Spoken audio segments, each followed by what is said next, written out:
Hello, I'm Gaurish Pangam, founder of iCaryu. At iCaryu, we build practical artificial intelligence systems that help people understand complex ideas in a simple way. Today, I want to talk about something truly fascinating.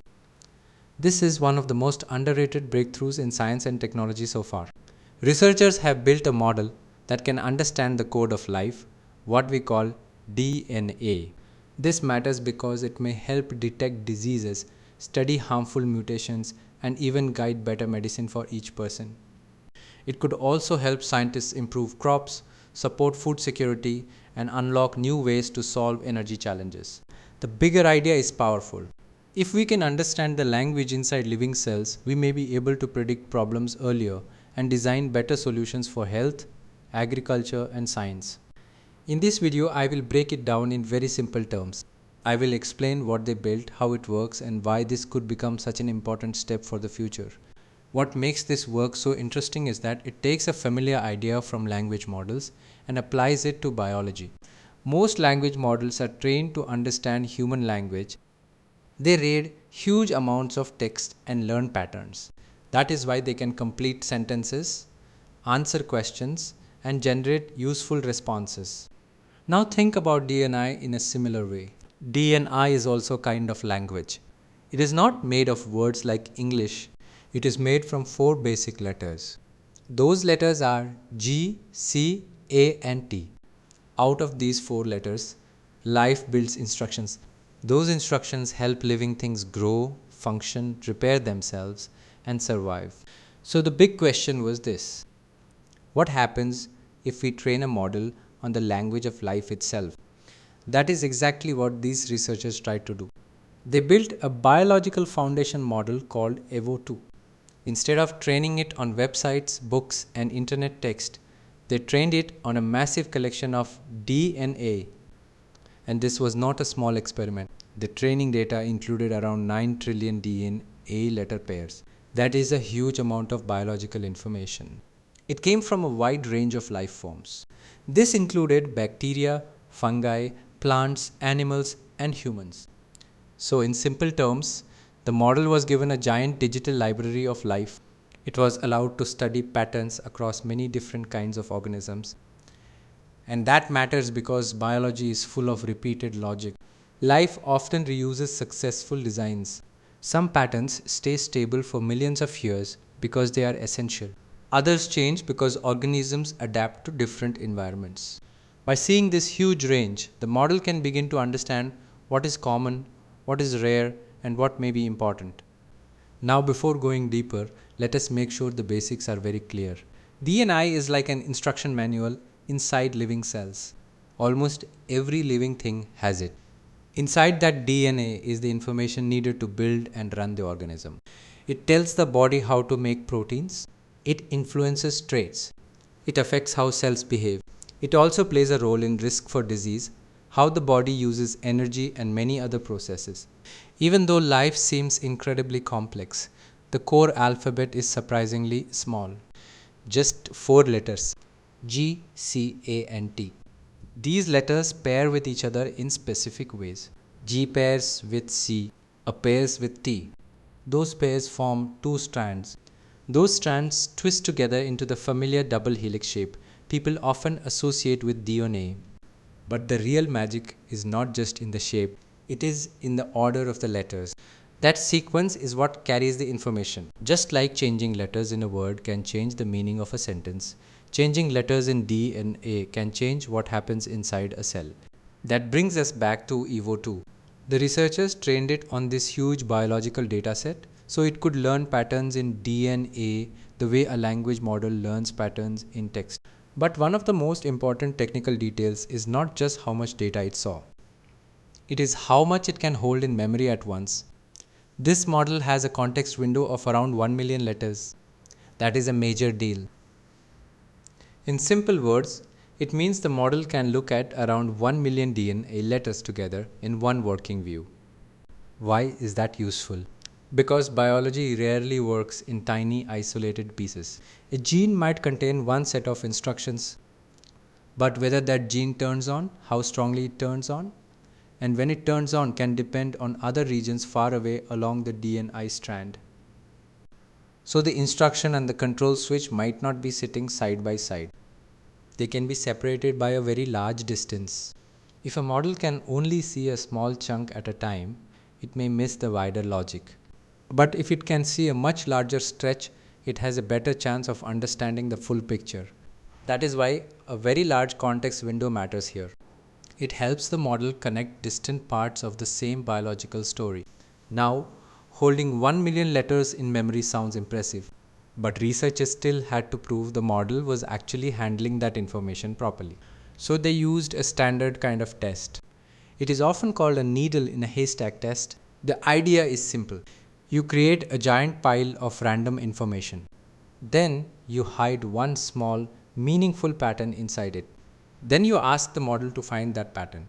In this case, they created a very large random sequence of DNA letters. Then they placed a specific 100 letter sequence somewhere inside it. That short sequence was the needle. The giant random mass was the haystack, and Evo2 was able to find it correctly. That matters because it shows the model is not just glancing over the input. It is not simply losing track halfway through. It can actually retain and search through a very long biological sequence. At this point, we already know a few things. First, the model saw an enormous amount of DNA during training. Second, it can hold a very large amount of sequence information at once. But the next question is even more important. Does it truly understand anything? Or is it just matching patterns without real biological insight? This is where things become much more interesting. The model was not trained in a supervised way with lots of labels. It was not told, this mutation causes disease. It was not told, this region controls leaf color. It was not told, this section is dangerous and this section is safe.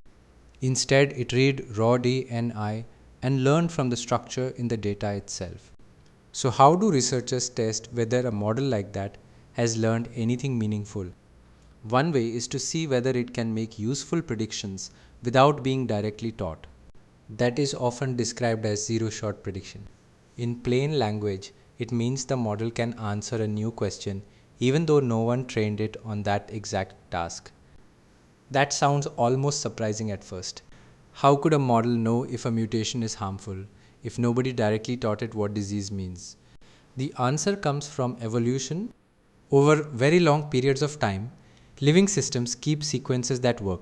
If a sequence is essential for survival, major harmful changes in that sequence tend to be removed by natural selection. In other words, life itself leaves behind clues. If a pattern appears again and again across many organisms, that may mean it is important.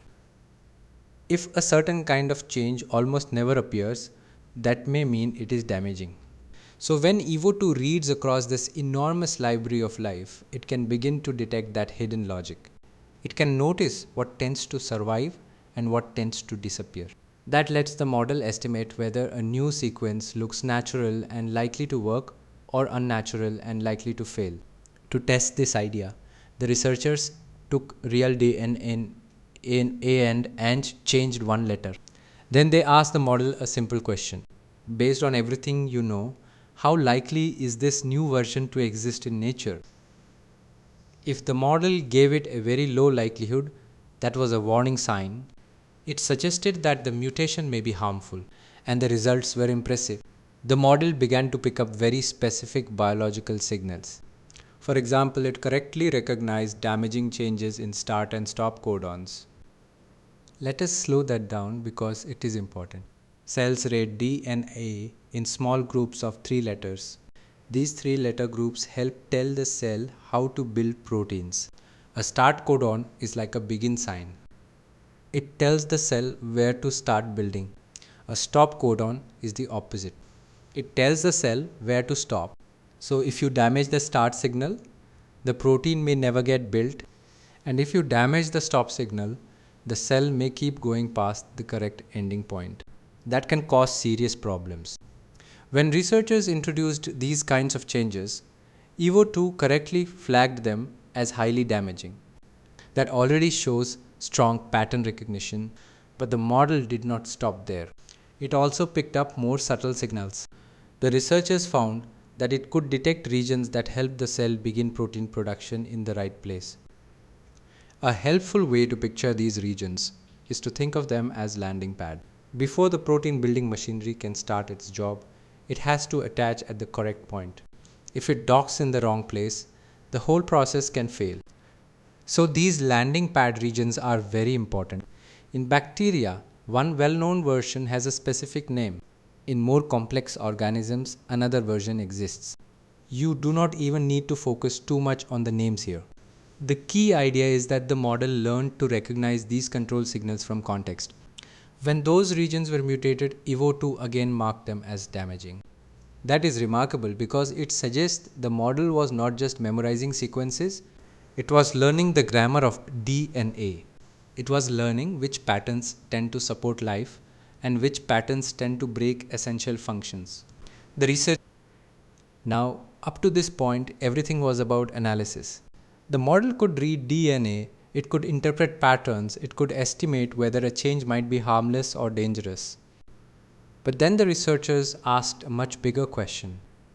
Could it go beyond analysis? Could it actually generate brand new working DNA from scratch? Not just a tiny fragment, not just one small gene, but a full continuous sequence that looks like the code of a living system. To begin testing this idea, they started with human mitochondria. Mitochondria are the parts inside our cells that help produce energy. People often call them the powerhouse of the cell. What is important here is that mitochondria have their own DNI. This DNA is separate from the main DNA in the cell. And compared with the full human genome, mitochondrial DNA is much smaller. It is only around 16,000 letters long. So it is small enough to test, but still complex enough to be meaningful. The researchers gave EVO2 just the first few letters of a human mitochondrial genome. Then they asked the model to continue the rest. A simple way to imagine this is like giving a writing model the first line of an essay and asking it to complete the whole piece. And remarkably, EVO2 was able to generate a full new mitochondrial sequence of around 16,000 letters. That alone sounds impressive. But of course, generating a sequence is only the first step. The real question is this: was this sequence actually biologically sensible? Did it only look realistic on the surface? Or did it contain the kinds of parts that real mitochondria need in order to function? To test that, the researchers used outside validation tools. One of the first tools they used was called mitoSI. This is software designed to analyze mitochondrial DNAi. And the result was striking. The generated sequence contained the expected number of key parts found in real human mitochondria. That included protein coding genes. It also included tRNA genes and ARRNA genes. Now, let us make that easier. When we say protein coding genes, we mean instructions for building proteins. Proteins are some of the main working parts inside cells. They do jobs, they build structures, they help run reactions, they make life function. Then there are RNA parts. You can think of them like parts of the cell's production machinery. And tRNA plays another supporting role. You can think of it like a delivery system that helps bring the right building blocks to the right place at the right time. So for a cell to work properly, it does not only need the design for what to build, it also needs the machinery and support system that help carry out those instructions. That is why this result mattered so much. The sequence generated by EVO2 did not only look random or decorative. It included the kinds of building instructions and support elements real mitochondria need. In other words, it looked far more like a workable blueprint than a meaningless sequence. But the researchers did not stop there. They wanted to know whether the proteins predicted from this generated DNA would also behave in a realistic way. So they ran another kind of validation. This time they used AlphaFold 3. This is an artificial intelligence system used to predict how proteins fold into three-dimensional shapes. That matters because proteins only work properly if they fold into the right shape. A protein is not useful just because its code exists. Its final shape determines whether it can actually do its job. And according to the results, AlphaFold 3 supported the idea that the generated proteins folded correctly. Even more importantly, some of these generated proteins appear to fit together like parts of a machine. That is a strong sign that the generated mitochondrial DNA was not just statistically plausible, it may have captured real functional structure as well. At this point, the researchers had shown something remarkable. EVO2 could generate the DNA of a mitochondrion, but they wanted to push the model further. So the next question was obvious. Could it generate the full genome of an entire living organism? The next test moved to a certain bacterium. Its genome is much larger than mitochondrial DNA. It is roughly 580,000 letters long. Once again, the researchers gave the model only the beginning of the sequence. Then they asked it to generate the rest. And again it succeeded. It produced a full genome that resembled that bacterium in meaningful ways. That is already a major jump in complexity. But the team went even further.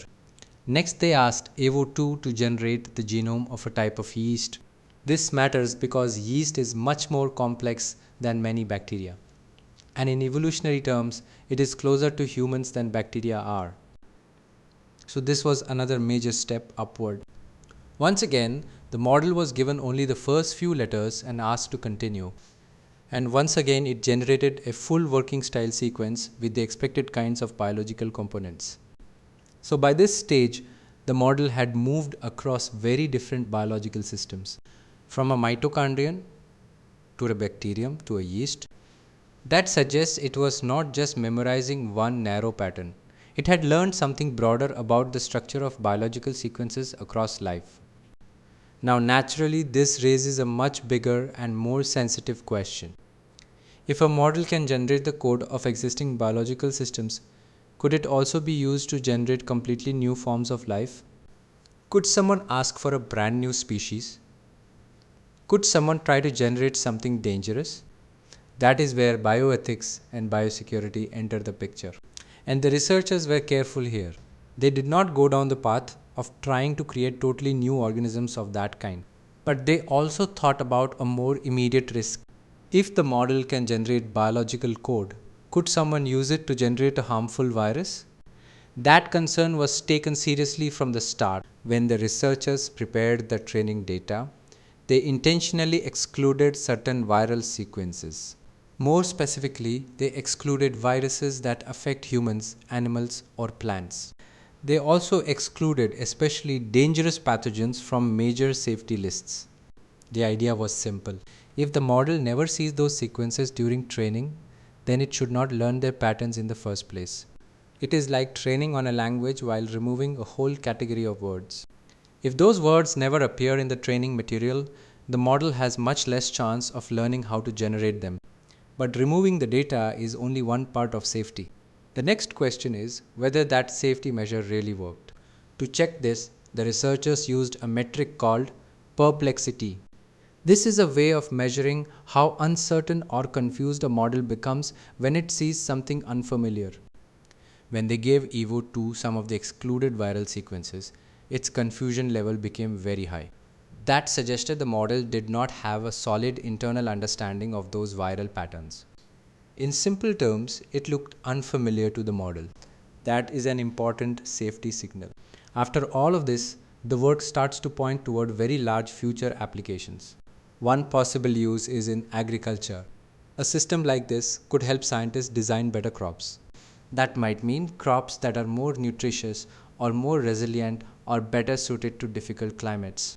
It could also support work in food security and biological energy systems. Another possible use is medicine. If a patient has a difficult condition and the source is not obvious, deeper analysis of that person's DNA could become more useful because every person's DNA is a little different. Systems like this could support more personalized medical understanding. That does not mean replacing doctors. It means giving doctors and researchers stronger tools. Tools that can help interpret patterns faster and more accurately.